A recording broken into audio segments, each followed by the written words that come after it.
உள்ளாட்சி அரசு செய்தியால் இணைவோம். நாளை மறுநாள் நடைபெறுகின்ற, குறிப்பாக இன்று தேர்தல் பிரச்சாரம் நிறைவு பெறுகின்றன. நாளை ஒரு நாள் இடைவெளி, நாளை மறுநாள் வாக்குப்பதிவு.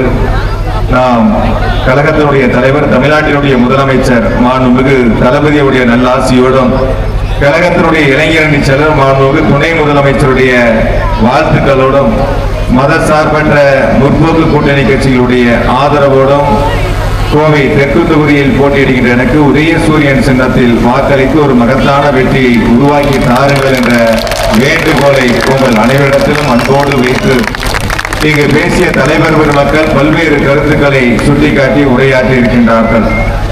கோவை மாவட்டம் கடந்த 2021 சட்டமன்ற தேர்தலை 10 தொகுதிகளிலும் நாம் வெற்றி வாய்ப்பை இழந்திருந்தாலும் கூட தமிழ்நாட்டினுடைய முதலமைச்சர் மாண்புமிகு தளபதி அவர்கள் சென்னை நீங்களாக வெளி மாவட்டங்களுக்கு அதிக முறை சுற்றுப்பயணம் செய்த என்ற பெருமையை கோவை மாவட்டத்திற்கு வழங்கிய முதலமைச்சர் மாண்புமிகு தளபதி அவர்கள் கரூர் மாவட்டத்தில் 5 ஆண்டுகளில் 5000 கோடிக்கு வளர்ச்சி திட்டங்கள் என்று சொன்னால், நம்முடைய கோவை மாவட்டத்தில் 5 ஆண்டுகளில் மாநகராட்சி, நகராட்சி, பேரூராட்சி, ஊராட்சிகள், பொதுப்பணித்துறை, நெடுஞ்சாலைத்துறை என அனைத்து துறைகளையும் ஒன்றிணைத்து உள்கட்டமைப்பு வசதிகளுக்காக இந்த 5 ஆண்டுகளில் 21,000 கோடி அளவிற்கான அடிப்படை கட்டமைப்பு வசதிகளுக்கு நிதிகளை தந்து திட்டங்களை செயல்படுத்தியவர் நம்முடைய முதலமைச்சர் மாண்புமிகு தளபதி அவர்கள்.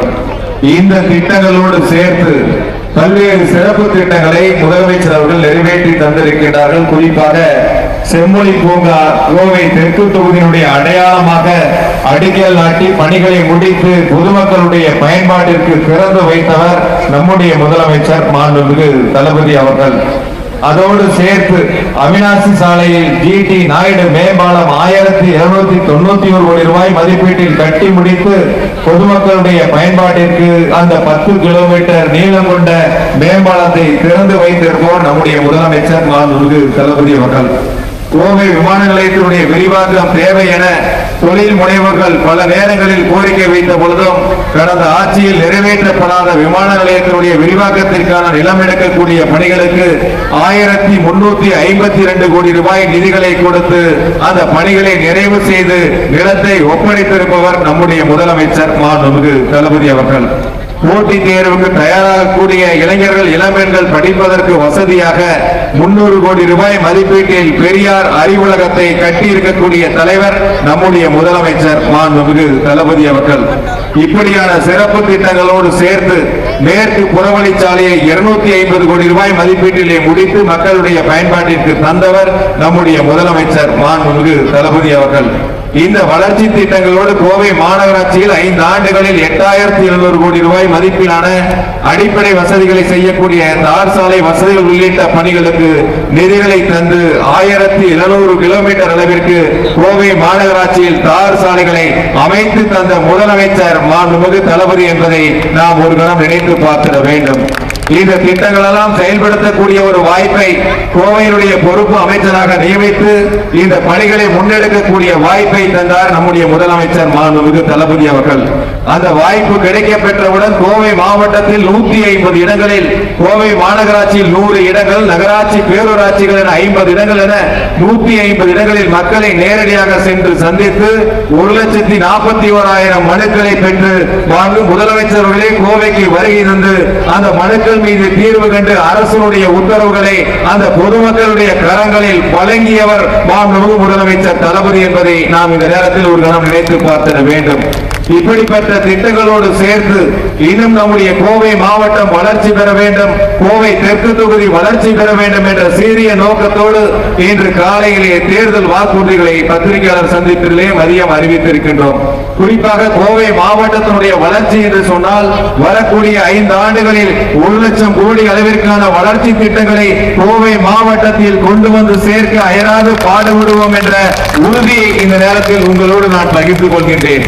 இந்த 1,00,000 கோடி என்பது புதிதாக 50,000 கோடிக்கு புதிய தொழிற்சாலைகளை கோவை மாவட்டத்திலே கொண்டு வந்து படித்தவர்களுக்கு வேலை வாய்ப்பை உருவாக்கக்கூடிய பல்வேறு தொழில் நிறுவனங்களை கோவையில் நிறுவுவதற்கான பணிகளை முன்னெடுத்து சிறப்பாக முதலமைச்சருடைய பொற்கால ஆட்சியில் அந்த தொழிற்சாலைகள் கோவையில் கொண்டு வந்து திறந்து வைக்கப்படும் என்ற உறுதியை இந்த நேரத்தில் உங்கள் மூலமாக மக்களுக்கு தெரிவித்துக் கொள்வதில் மிகுந்த மகிழ்ச்சி அடைகின்றேன்.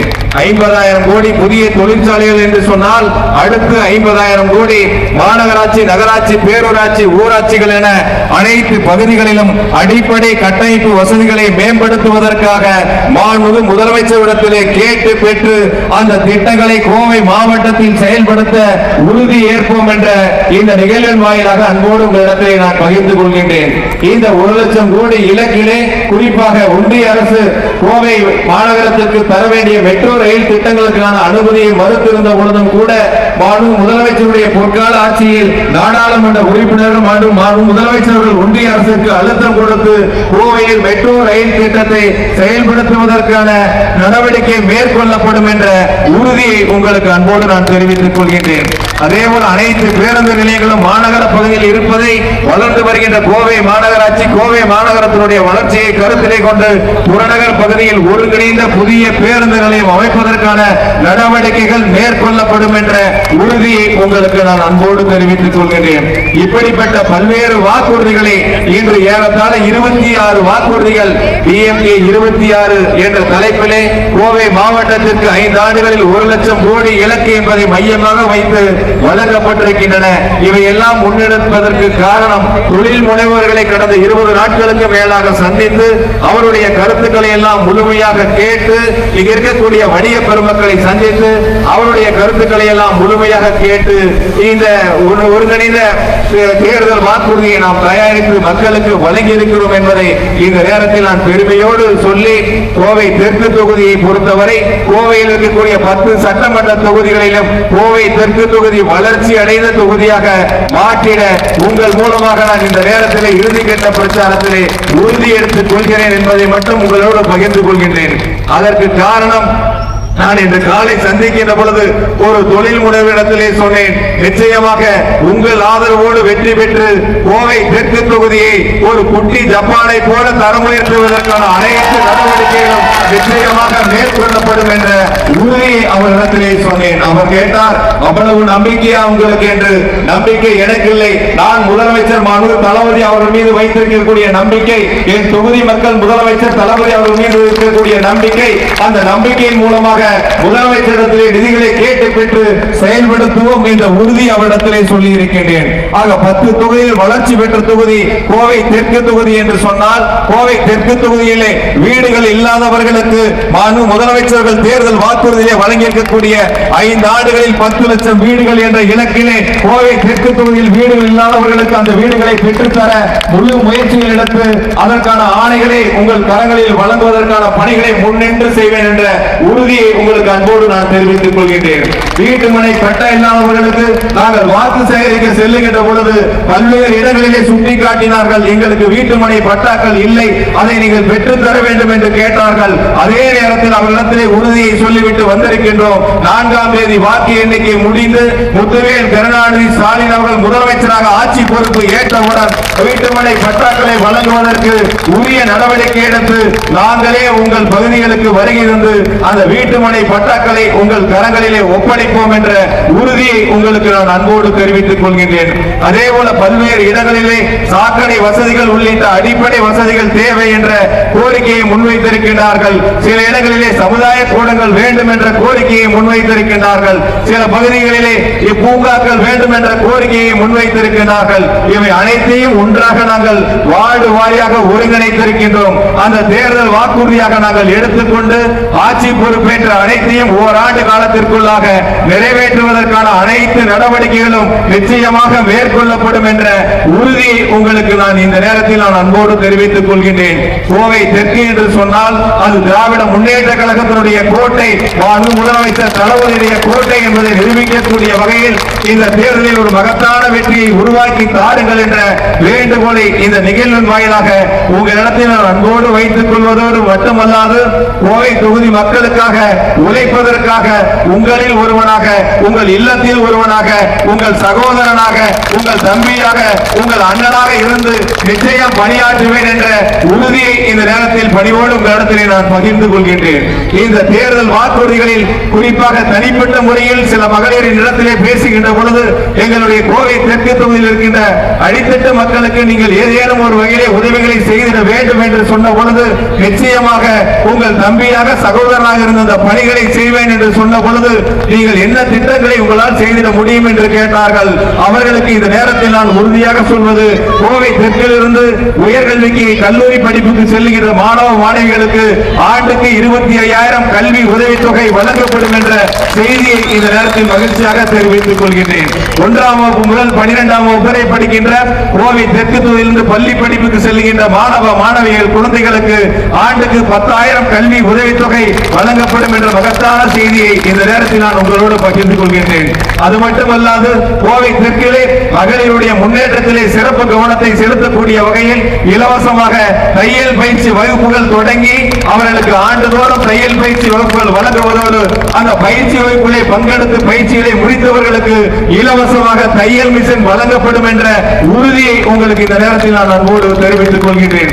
அது மட்டுமல்ல, டிஎன்பிஎஸ்சி, யூபிஎஸ்சி உள்ளிட்ட போட்டி தேர்வுக்கு தயாராகக்கூடிய கோவை தெற்கிலிருந்து தயாராகக்கூடிய அந்த இளைஞர்கள், இளம் பெண்களுக்கு எந்தவித கட்டணமும் இல்லாமல் போட்டி தேர்வுக்கு தயாராகக்கூடிய பயிற்சி வகுப்புகள் தொடங்கி ஆண்டு முழுவதும் நடத்தக்கூடிய ஒரு மகத்தான திட்டத்தை நாங்கள் விரைவாக தொடங்க இருக்கிறோம் என்ற செய்தியை உங்களுக்கு நான் அன்போடு தெரிவித்துக் கொள்கின்றேன். கோவையை பொறுத்தவரை கடந்த காலங்களில் ஒரே ஒரு சட்டமன்ற உறுப்பினர் அலுவலகம் செயல்பட்டிருக்கலாம். ஆனால் வரக்கூடிய இந்த 2026 திராவிட மாடல் ஆட்சி அமைந்தவுடன் கோவை தெற்கு தொகுதியில் உள்ள 11 வார்டுகளிலும் ஒரு வார்டுக்கு ஒரு சட்டமன்ற உறுப்பினர் அலுவலகம் திறக்கப்பட்டு அந்தந்த வார்டிலேயே அமர்ந்து அங்க இருக்கக்கூடிய மக்களை சந்தித்து அவருடைய கோரிக்கைகளை கேட்டு முழுமையாக நிறைவேற்ற பாடுபடுவேன் என்ற உறுதியை உங்களுக்கு நான் அன்போடு தெரிவித்துக் கொள்கின்றேன். இன்னும் பல ஏராளமான வாக்குறுதிகளை நாங்கள் முன்வைத்திருக்கின்றோம். அந்த வாக்குறுதிகள் எல்லாம் முழுமையாக நிறைவேற்றிட உறுதி எடுத்துக் கொள்கிறேன் என்பதை மட்டும் இந்த நேரத்தில் உங்களிடத்தில் அன்போடு நான் பகிர்ந்து கொண்டு, இந்த பகிர்வு என்பது என் இதயத்திலிருந்து வருகின்ற வார்த்தைகள், வரிகள் என்பதை மட்டும் உங்களிடத்தில் நான் எடுத்து சொல்ல விரும்புகின்றேன். இது வெறும் வார்த்தைகளாக இல்லாமல் என் இதயத்தினுடைய அடித்தளத்திலிருந்து வருகின்ற சொற்களாக நீங்கள் எடுத்துக்கொள்ள வேண்டும் என்று கேட்டுக்கொண்டு, 50 வயதாகின்ற எனக்கு முதல் 30 ஆண்டுகள் என்னுடைய பொது வாழ்வை கரூர் தொகுதி மக்கள் என்னை அடையாளம் காட்டி அரசியல் படுத்தி நாட்டிற்கு அறிமுகம் செய்து வைத்த என் தாய் தமிழ் நாட்டை சேர்ந்திருக்கக்கூடிய என் கரூர் மண் மக்களுக்கு 30 ஆண்டு காலம் வாழ்வை அர்ப்பணித்தேன். எஞ்சி இருக்கின்ற மீதம் இருக்கக்கூடிய அத்துணை நாட்களையும் என் கோவை தெற்கு தொகுதி மக்களுக்கு என் வாழ்க்கையை அர்ப்பணித்து அயராது உழைப்பேன் என்ற உறுதியை உங்களுக்கு நான் அன்போடு தெரிவித்துக் கொள்கிறேன்.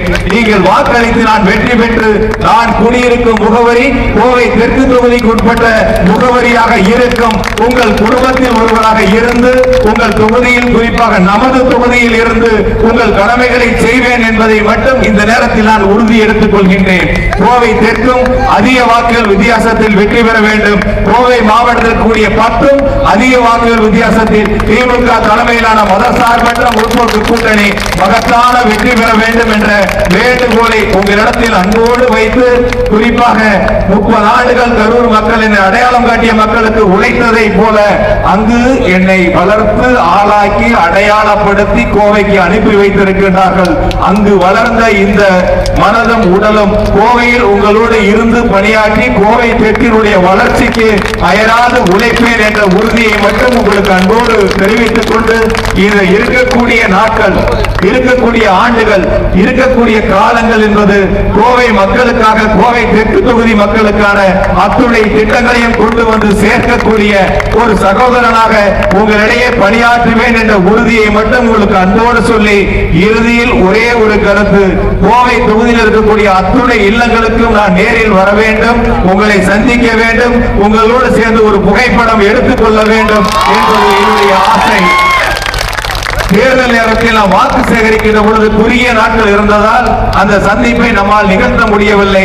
4ஆம் தேதி வாக்கு எண்ணிக்கை முடிந்து ஆட்சி பொறுப்பேற்றவுடன் கோவை தெற்கில் உள்ள ஒவ்வொரு இல்லத்திற்கும் நேரில் வருகின்றேன், உங்களை சந்திக்கின்றேன். இல்லத்தோடு நான் சிறிது அமர்ந்து பேசி உங்களோடு புகைப்படம் எடுத்துக்கொள்ள விரும்புகின்றேன். அந்த வாய்ப்பை எனக்கு நிறைவேற்றி தாருங்கள் என்ற வேண்டுகோளை பணிவன்போடு உங்களிடத்திலே வைத்து கோவை தெற்கு தொகுதிக்குட்பட்ட வாக்காளர் பெருமக்கள் அனைவரிடத்திலும் என்னுடைய செல் நம்பர் இருக்க வேண்டும்.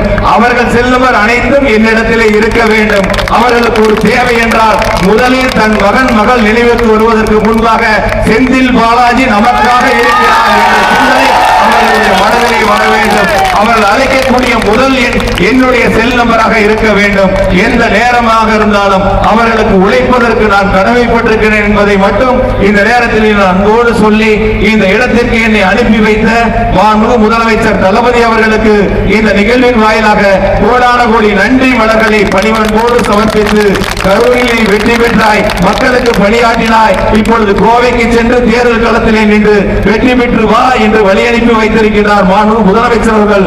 முதலமைச்சர் அனுப்பிய அந்த வாழ்த்து செய்தியோடு உங்களுடைய வாக்கின் மூலமாக வெற்றி என்ற வாழ்த்து செய்தியை மாண்புமிகு முதலமைச்சருடைய கரங்களிலே கொண்டு சேர்ப்பதற்கு கோவை தெற்கு தொகுதி மக்கள் ஒன்றிணைந்து வரக்கூடிய 23ஆம் தேதி வாக்கு சாவடிக்கு சென்று வாக்களிக்க வேண்டிய சின்னம் உதயசூரியன் உதயசூரியன் உதயசூரியன் என்று சொல்லி வாக்கு எந்திரத்தில் 2வது பட்டனாக இருக்கக்கூடிய உங்கள் சகோதரன் அன்பு சகோதரன் செந்தில் பாலாஜி அவர்களுக்கு உதயசூரியன் சின்னத்தில் வாக்களித்து ஒரு மகத்தான வெற்றியை உருவாக்கி தாருங்கள் தாருங்கள் தாருங்கள் என்ற அன்பு வேண்டுகோளை உங்களிடத்தில் பணிவன்போடு வைத்து இந்த கோவை மக்களுக்கு காலமெல்லாம் உழைப்பேன், எஞ்சிய வாழ்நாளெல்லாம் உழைப்பேன், கோவை தெற்கு தொகுதியினுடைய சகோதரனாக இருந்து உழைப்பேன் உழைப்பேன் உழைப்பேன், திட்டங்களை கொண்டு வந்து சேர்ப்பேன் என்ற உறுதியை மீண்டும் ஒருமுறை அன்போடு தெரிவித்து இந்த நிகழ்விலே பங்கெடுத்திருக்கின்ற கழக நிர்வாகிகள், மதசார்பற்ற முற்போக்கு கூட்டணி கட்சியினுடைய நிர்வாக பெருமக்கள், எனக்கு ஏறத்தாழ தேர்தல் பிரச்சாரம் தொடங்கிய நாள் முதல் இறுதி நாள் பிரச்சாரங்கள் வரை என்னோடு நடந்தே ஒவ்வொரு பகுதிகளுக்கும் வருகை தந்த அன்பு உள்ளங்கள், தோழமை இயக்கத்தினுடைய நிர்வாக பெருமக்கள், இந்த தேர்தல் களத்திலே பணியாற்றிய என் முகம் பார்க்காத என்னிடம் பேசாத ஆனால் களத்தில் நின்று உதயசூரியன் வெற்றி பெற வேண்டும் என்ற அர்ப்பணிப்புணர்வோடு பணியாற்றிய அத்துணை நெஞ்சங்களுக்கும் என்னுடைய மனமார்ந்த நன்றியை இந்த நேரத்தில் பணிவன்போடு சமர்ப்பித்து வருகை இருக்கின்ற தலைவர் பெருமக்கள் அனைவருக்கும் இந்த நிகழ்வின் வாயிலாக நன்றி நன்றி.